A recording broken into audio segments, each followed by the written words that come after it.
Worst flops ever in the NBA. Here are the worst flops ever in the NBA. It is infuriating to see, but flopping has become an enormous part of the modern game. Throughout NBA history, many players have managed to exaggerate contact to their advantage, and this has encouraged younger players to come through and master flopping to gain an edge over the opposition. By doing so, however, these floppers sometimes do not command respect from the opposition, fans, and even teammates. Flopping fines have been introduced, but this has done little to discourage players, and it is still very much a problem in the game. Here are 10 of the worst floppers throughout NBA history. Number 10. Robert Horry. When you mention the name Robert Horry to any NBA fan, it's likely that the first thing that will spring into mind will be his huge game-winning shots in the playoffs and the impressive 7 championship rings. He was also one of the biggest floppers that the NBA has seen, however, and this was usually on the defensive end and particularly when setting screens on a guard. One great example of this was a flop in the Western Conference Finals against the Jazz in 2007, where under minimal contact from Carlos Boozer, Horry flung himself backwards and slid across the floor, which successfully fooled the referee. Horry also had a penchant for flopping even when matched up against smaller players. Horry often filled in the small forward role, which is disappointing to see, as at 6'9" and 240 pounds, you should not be easily knocked to the ground. Number 9. Derek Fisher. Another player whose clutch playing and success, 5 rings, often glossed over his penchant for flopping. Derek Fisher throughout his career would heavily exaggerate any physical contact to get a call. Fisher was a particularly strong and muscular point guard, which makes it even stranger to see him flung to the ground under minimal contact from a guard 20 pounds lighter than him.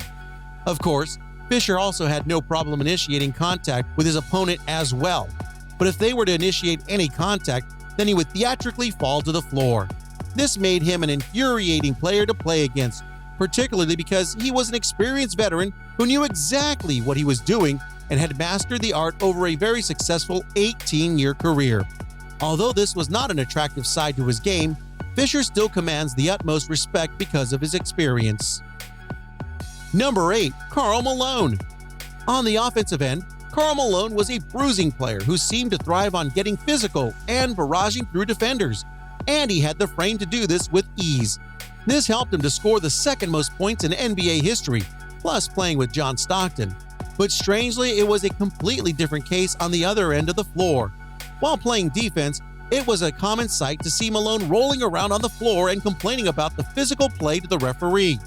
He would fall to the floor under minimal contact, and because of his size, strength, and physical play on offense, he would often get the benefit of the doubt from officials. Whilst there's no denying Malone's ability, both he and Stockton would play dirty on both ends of the floor and would not hesitate to exaggerate contact to get the call. Number 7. Danny Ainge. Danny Ainge deserves a tremendous amount of respect and is an iconic NBA player that was a key figure in Boston throughout the 80s, picking up 2 rings. He developed a reputation as a hard-nosed player, and he had no problem picking a fight with a player much bigger than him, most notably 7'1" Tree Rollins in 1983.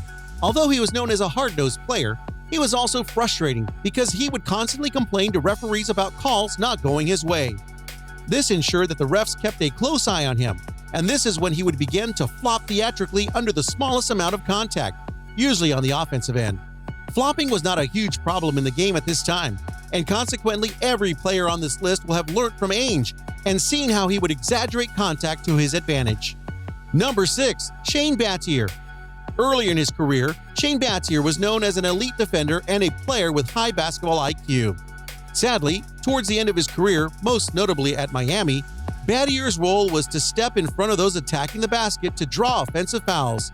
He had a great ability to anticipate where a player was going, but the way in which he went out looking to take charges was dangerous, as he would often sprint from the weak side to step in at the last second.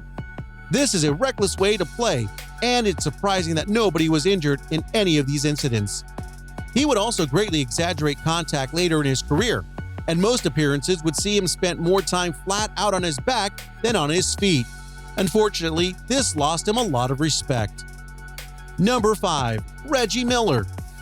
Perhaps the most infuriating player to grace the hardwood, Reggie Miller knew exactly what he was doing and enjoyed nothing more than getting under his opponent's skin throughout his 18-year career in Indiana. With a stick figure frame, it made flopping come easy for Miller, but he would still hit the deck after the tiniest amount of contact and whine to the referee for the entirety of a game.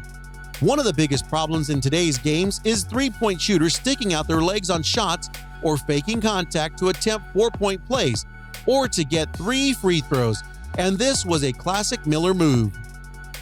Of course, in addition to his flopping and whining, Reggie was also famed for his relentless trash-talking, and all of this made him a nightmare to play against. Love him or hate him, there is no denying Miller was great at what he did. Number 4. Manu Ginobili. He may be extremely talented, likable, a tough competitor, unselfish, and a 4-time NBA champion, but not even San Antonio fans can disagree with the fact that Manu Ginobili is a huge flopper. The way in which he plays his entire game is naturally very theatrical, but unfortunately, if there is any physical contact, Ginobili will hit the deck hard and is known to flail his limbs around in the air in an attempt to get the call. He has an incredibly high basketball IQ, which can make him a joy to watch, but it also breeds a slightly less attractive side to his game as he knows how to draw fouls and get to the free throw line, where he shoots a very high percentage. You have to respect Ginobili, and there is no denying his talent, but flopping has also been a large part of his game. Number 3. Anderson Varejao. Amongst big men in the NBA, nobody commands less respect than Anderson Varejao. If you play in the power forward or center position, it is expected that you are able to withstand some physicality, and the best big men will thrive on this. Anderson Varejao spends the majority of games rolling around on the floor after a slight bump, and he visibly looks upset anytime that things get physical in the slightest down low. He whines to the referee like a child telling the teacher, and the fact that his hair flops around makes it a lot more dramatic and noticeable. He successfully manages to draw a lot of charges because of this, and to be fair, he does anticipate well, but he is very limited offensively. In the more physical era with Shaq, Hakeem, Ewing, Robinson, Mourning, and Barkley, Varejao would not have got on the court. Number 2. Bill Laimbeer. Much like a few of the other players on this list, Bill Laimbeer was a very hard-nosed and aggressive player, but also one that irritatingly flopped, and so much so that the Laimbeer flop became a common sight. Laimbeer was a key player in the notorious Bad Boys Pistons team, and being somewhat limited, his main role was to rough up opponents and get under their skin. He would not hesitate to commit hard fouls, but would then greatly exaggerate contact when it was initiated by an opponent. His ability to enrage opponents made him a fan favorite in Detroit, but everywhere else he was hated and is one of the most disliked players in NBA history, similar to Reggie Miller. He may be hated, but he was extremely good at what he did and picked up 2 NBA championships along the way. Number 1. Vlade Divac. When discussing flopping, many NBA fans will point their finger at Vlade Divac, and he certainly became notorious for it through his 16-year career. Most notable were his encounters with Shaq, as Divac would frequently throw himself to the floor as soon as Shaq initiated any contact, and this created a rivalry between the two. He would often get calls to go his way, and soon other big men who were not particularly quick or strong started to take notice and incorporate this into their game. Although Divac certainly shoulders some of the blame, he is also responsible for plenty of great things in the NBA, and he paved the way for many other European players to come through and consequently helped to revolutionize the game. One of the greatest passing big men, he was also one of the biggest and first floppers to play in the NBA. If you want to watch more amazing videos like this, kindly subscribe and click the like button to become part of our family.